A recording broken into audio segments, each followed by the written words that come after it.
My intention with being on the internet is to share the experience of becoming a young, disabled person who does not have anyone who will give them the care they need and deserve. Period. I do not speak about my hardships because I enjoy telling my sad story. I don't think my story is sad. I think my story is something that needs to be told because change needs to happen. And so I'm recording here in the dark at 12:35 on, I believe that's technically Sunday, after a very traumatic experience. And that traumatic experience is I asked a friend to come over and help me clean so that the apartment complex staff can enter and fix the lights that have gone out in the kitchen 6 months ago, and fix the light over the stovetop that's been gone 3 months. And I had not slept when this friend came to help me, so I was already not doing well emotionally and mentally. Sleep deprivation does not make for a stable person. But I also had a headache, a very bad headache, and I hadn't slept, but I had been laying in bed, and I had been still and quiet long enough to have improved that headache. And so I greeted this friend with friendship and camaraderie, and for a time we joked and laughed, and I did everything that I could, because every time I stopped moving, all of the movement that I had done just made my head hurt worse. And so even if no one had been here, I probably would have just been low-key, slowly, steadily cleaning. And I like to clean, and I like that I can make work fun for people, but there's a disconnect happening when, and this is not a one-person thing, this is not a one-time thing, this is the broken record that I have been living with since becoming disabled, is that people see me in my home functioning at a level that is very high for me, but is very just normal for a healthy person, and they see me do things, and they see me as being a very capable and intelligent person. And so they don't understand when something that I just did 15 minutes ago, I'm now sitting down and asking them to do that for me. I think that people are feeling like give an inch, take a mile. I think they're feeling used, and I think that this is more common than anyone who is not disabled knows. And I think that the majority of people who are suffering similarly to the way I am suffering are not able to get on the internet, are not comfortable to get on the internet and tell the world about every single shame that they live with. There is a disconnect in the idea of abuse where there has to be physical evidence, or it's just he said, she said. And if there's not physical evidence that another human being is harming you,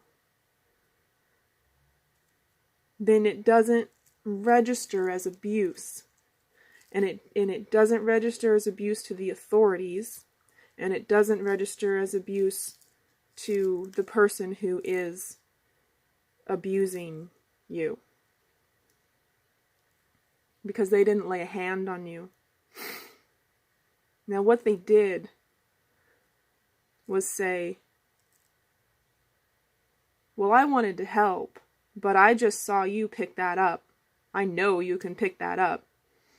And in fact, you have just been like a functioning person for an hour helping me clean.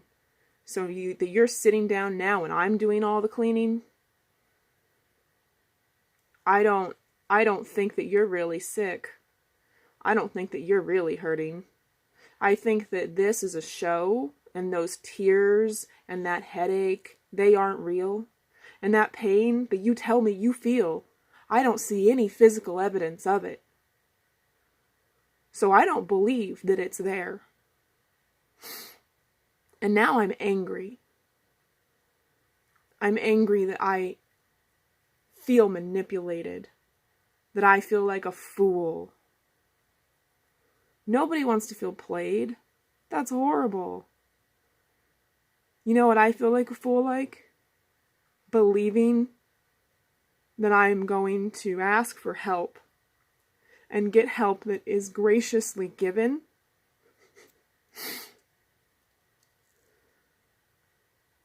I feel like a fool for being in this world and choosing this life.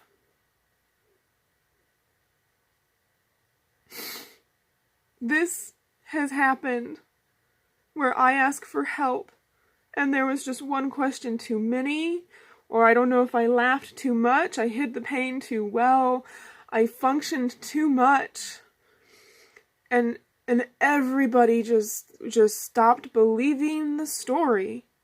And it's not just a story, it's a medical document. It is a test that tells doctors who look at the document that my body is not registering pain properly. And there is no doubt that I have peripheral neuropathy, that there is nerve damage, severe nerve damage in me. But there is no way that anybody who looks at me, standing, sitting in the wheelchair, nobody ever looks at me and says, oh, I can tell that person has severe nerve damage. There's not anything that indicates that I'm not just like them. And I think that's a scary thing for people. I think that's a very scary thing for people. Because if it is true that you can be suffering and wanting to end your life simply because you do not want to suffer, like, it's so bad. It's so bad. You know, I'm not some like crazy suicidal person.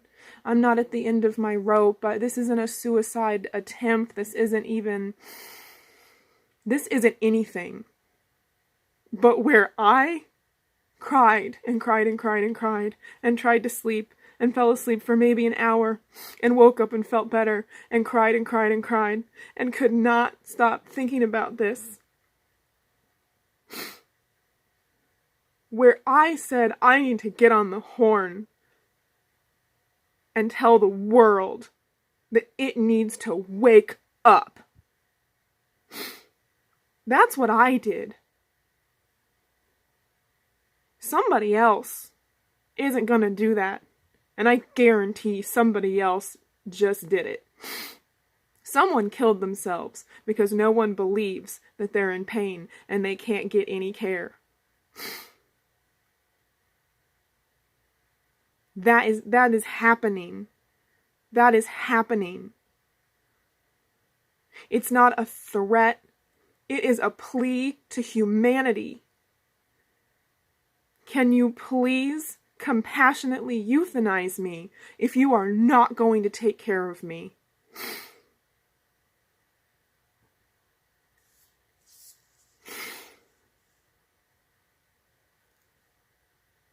I'm young.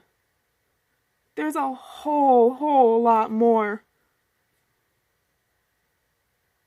of this abuse for me. There's a whole lot more of it. Because I have one person in my life that comes over and helps me do my disabled life. And I have Kansas state Medicaid that is so ineffective that I called Medicaid, and they said very plainly that it's like I don't have Medicaid. Medicaid offers a whole lot of services, and the waiver that I was asking about to get assistance in the home so that I can live independently, I don't have that waiver because the Medicaid that I have in the state of Kansas doesn't do anything for me except help cover medical bills. Medical bills. Just medical bills. It doesn't cover them completely. I still have medical bills. And I am on Medicare. I have been permanently disabled, receiving Social Security disability income for over a decade. And there is not adequate assistance for people who are chronically ill, sick with an invisible illness, sick but you can't see it, sick but the doctor can't find it. There is nothing for those people. So I'm not surprised that there's not a whole lot of us, that I'm not meeting a whole lot of other people, or even one single other person who was like, hey, I'm also facing homelessness. I am also so severely abused by my caretaker. It's just a tongue lashing. I just feel like a piece of garbage when they leave. I have to ask for help. I don't ask for any help that I don't need.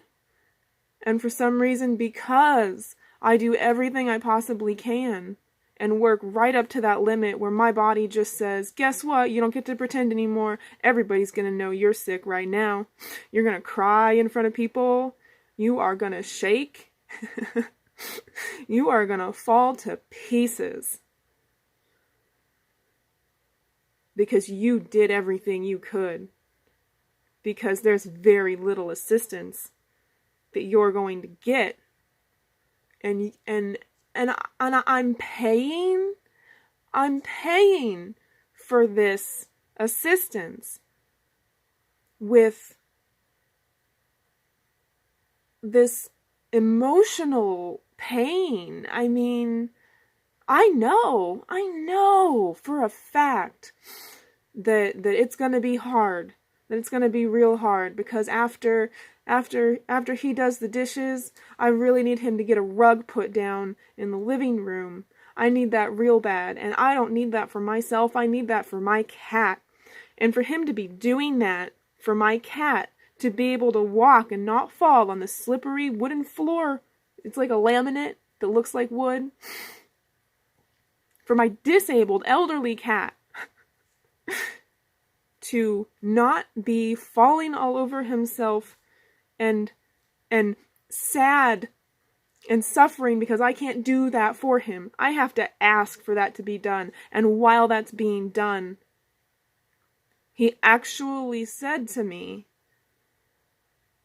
that I don't take good care of my cat. That I can't even take care of my cat. I belong in a home, he said. You can't take care of yourself, you belong in a home. And I just imagine, like, what if I went to my grandma's house, and when she was 87, and a really strong, independent 87, I looked at her and I said, you know what? You can't go down that treacherous basement stair flight anymore to do your laundry in your basement where your washer and dryer are. And that just means that you don't get to have a home anymore. You know, you belong in a home. You can't do your own laundry, you belong in a home. I know you feed yourself and you keep the house immaculately clean and you take care of your dog, but you belong in a home because you can't go downstairs and do your own laundry. Well, I mean, I can't imagine even being in the room if someone said that to my grandma. A fiercely independent woman, a survivor of domestic abuse.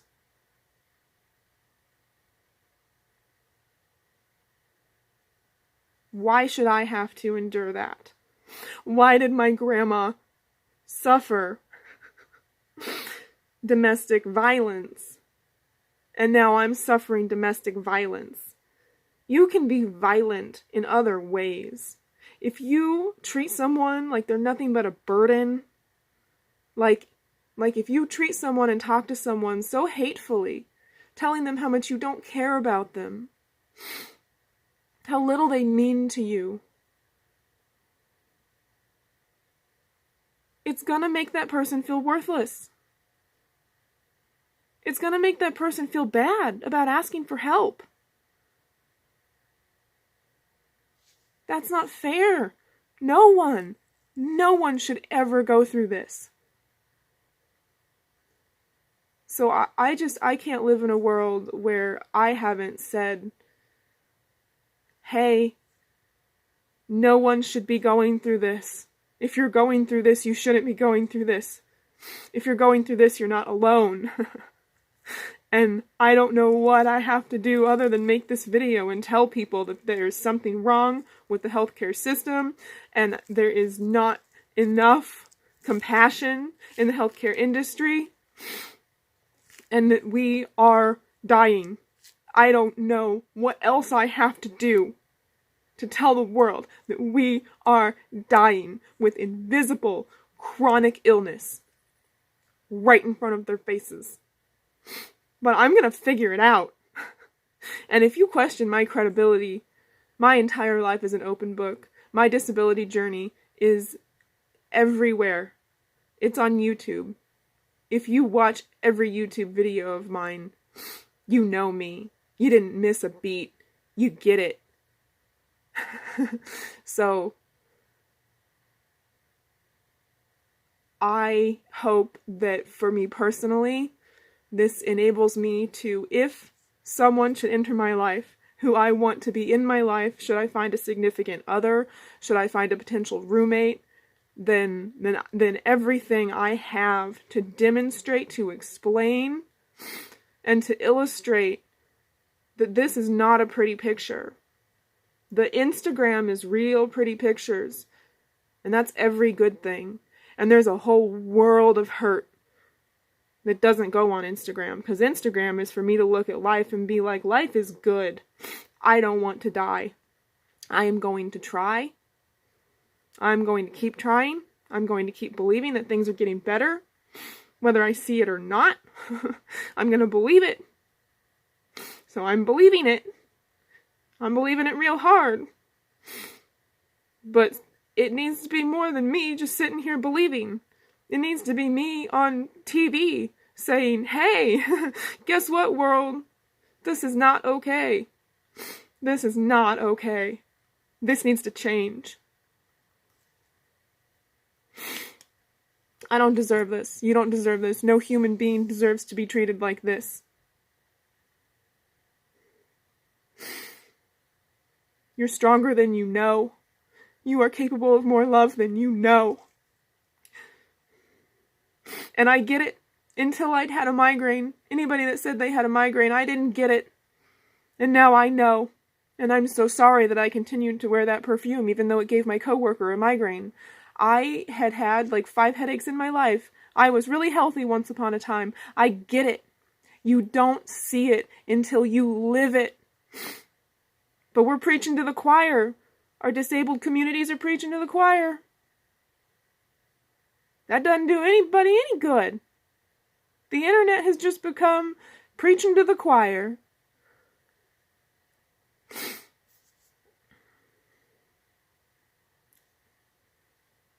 If you have any ideas as to how I can raise awareness about chronic illness, invisible illness, young disabled person, abuse, neglect, and what changes can be made and what I can do personally to affect those changes, please let me know. Please comment and feel free to follow me on Instagram. It is Scatterbrat. That is nothing but good vibes. That is the light of my life. That is me. That is me. And Twitter is also me. That's No Smarter. And Twitter is kind of miserable and crazy. Definitely crazy. It's a lot of fun sometimes. It's a lot of weird sometimes. I'm not everybody's cup of tea. And if I didn't say things on the internet, I wouldn't say anything at all. If I didn't sometimes speak aloud when I was communicating on the internet, making a tweet, I wouldn't hear my own voice for days. So, Twitter gets a little weird. Twitter is TMI. Twitter is everything. And YouTube is, and always has been, the full picture, the honest truth of the matter, and the purpose that I continue to endure this life of chronic pain, chronic Lyme disease, endometriosis, peripheral neuropathy, chronic migraine.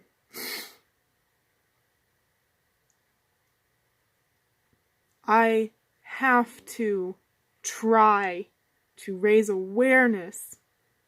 I have to let you know that I'm a worthy person and that I'm not the only one. And I have to try to make a connection because I have nothing to connect to. So I hope that it's been helpful. I hope that it's a lot of fun for you. I hope that you have figured out how to navigate the less happy stuff from the more happy stuff. And if my video doesn't start out with high vibers, then like there's no way that I'm feeling the love and light that I conduct my life with. And if I'm not feeling it, I'm not gonna say it. I'm not gonna say it inauthentically. I feel the darkness. I feel like I'm facing the darkness. I feel like if I'm not going to kill myself right now, which I'm not, then I need to do something so that I know I shifted consciousness. Maybe just one person's consciousness. If I reach one person, then I am living my purpose. I am here to tell my story. I am here so you know. So you don't let it happen ever again. Do not let another Mindy Lee happen.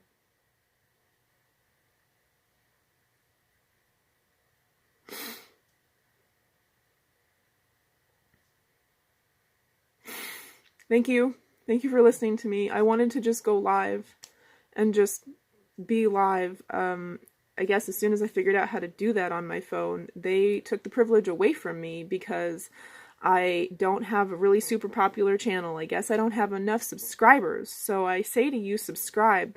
And if you don't ever watch my videos, I don't care. But if you can just subscribe so that I have credibility to this corrupt platform, I would really appreciate it. And I'm very sorry that I'm really not I'm too disabled to really be making friends at this point. I have 5 internet friends who are long distance, years cultivated friendships, and they are the priority. And that's all I can handle. And I would love to have someone in my life, in real life, a person here who cared about me the way my viewers care about me, the way strangers on the internet care about me. I went out yesterday and I cried with strangers about how beautiful life is, about how fragile life is. They saw me and they saw an angel, and I saw them and I saw an angel, and like, it's out there. I didn't have to go very far for it, but I did have to leave the house, and that's a tall order. So, alright, thank you. Be well. Be loud. Don't be invisible because your illness is.